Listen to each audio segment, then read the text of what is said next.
Kris, I want to ask you about Ryan Nugent-Hopkins.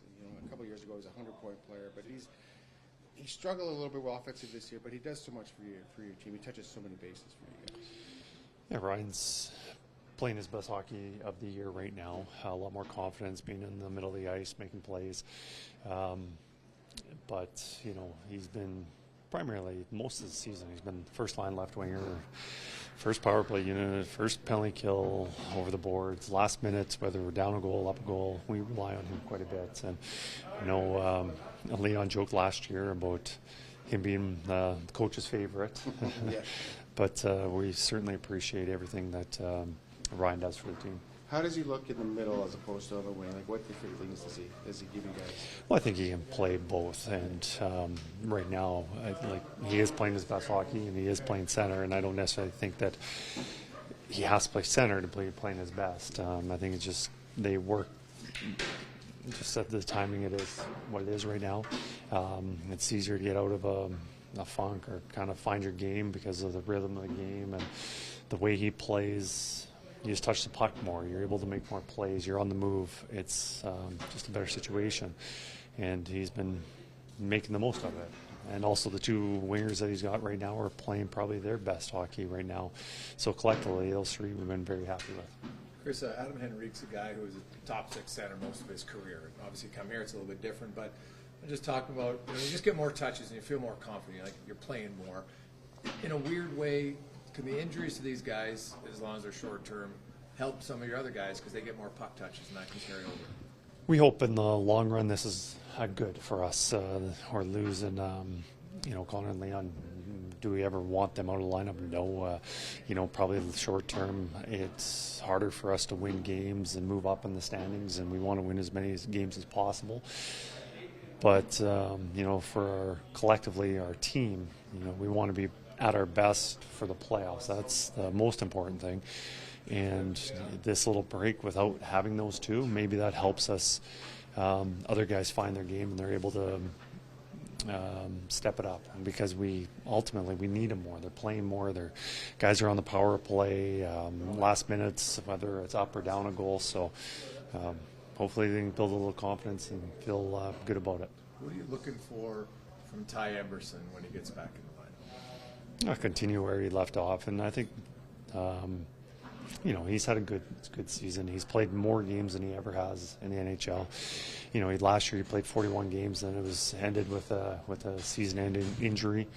This year I'm not sure what games, he's well over that, probably 60 plus. And right now we just have many defensemen right now, so we want him being a good puck mover, checking. He's using his feet, and then also the penalty kill, which he's been a big part of that. When it's been going well, he's been a big part of that success. So, I don't necessarily think it's necessary that he was playing poorly, that we took him out of the lineup. It was just we had Ekholm come back. Other guys were playing really well as our unit, and he was just the odd guy out. Do you have an update on Leon and Connor? Like, do you expect, could they play this week at all? The 3 games? Connor not. Leon's still not. He's not day-to-day yet. So they're going to be still a while. So we'll be playing a couple of games without him at least. So it's good for those other guys that they know that they're going to get some more playing time. Kris, are you getting as a coach a little antsy to see actually Frederick coming around? So Absolutely. I want coming up so quickly. Playoffs are coming up quickly. We know the type of player he is. We know kind of where he'd fit in.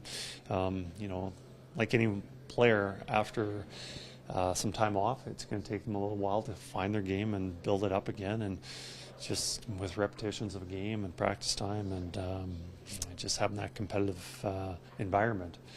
But I would love to have him in the lineup right now. But we also know that with our medical staff, know what's best for him, for what he needs to do to help us in the long run. And the long run is helping us win games in the playoffs. At what time before the playoffs does the coach want his 4 lines set?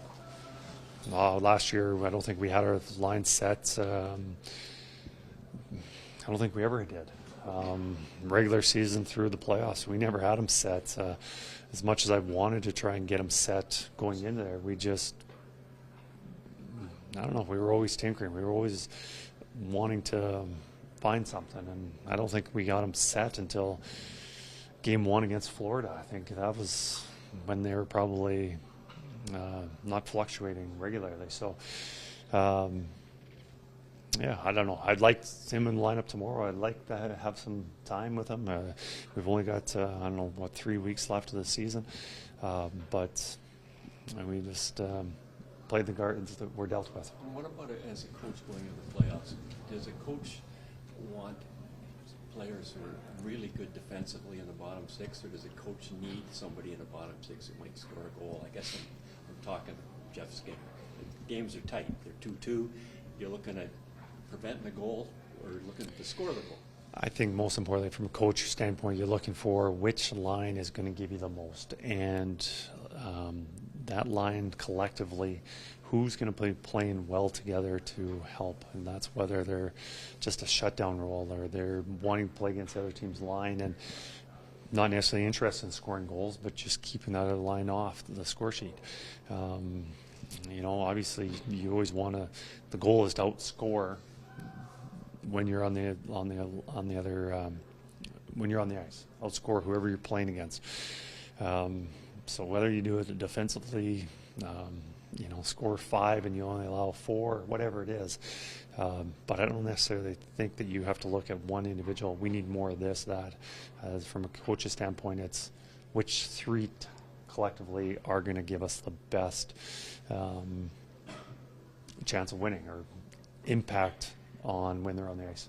And what have you ever seen a skater like Jeff Skinner? They're 10-2 skating style. His is even a little more, you know, bigger than that. I mean, the way he turns his body, he slices through people in the offensive. In the so well, in the OHL, I saw one guy played in Windsor. He was pretty much, he did that all the time. So Jeff does it quite often, but I've seen players do it much more than he does it. It's maybe takes away a little bit of the speed, but it also your mobility and deceptiveness to check. It's a lot more difficult. So there's pros and cons to each style, but from a coach's standpoint, you just want to see them being able to make plays. So whatever he has to do to make those plays. And right now, you know, he's having a lot of confidence. Last 2 games especially, he's been really good.